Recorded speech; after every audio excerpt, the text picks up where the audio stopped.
আসসালামু আলাইকুম। ত্রিকোণমিতির আরেকটা অঙ্ক নিয়ে আসলাম। অঙ্কটার মধ্যে বলছে sec theta minus 60 degree is equal to 2/√3 হলে sin 90 degree minus theta equal to কত। সো আমরা দেওয়া আছে দিয়ে শুরু করব। দেওয়া আছে sec theta minus 60 degree is equal to 2/√3। sec 30 ডিগ্রির মান হচ্ছে 2/√3।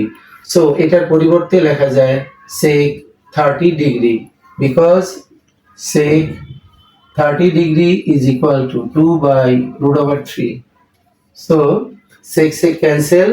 Now theta minus 60 degree is equal to 30 degree. All over theta is equal to 90 degree. 60 degree ওইদিকে গেলে 90 degree হয়।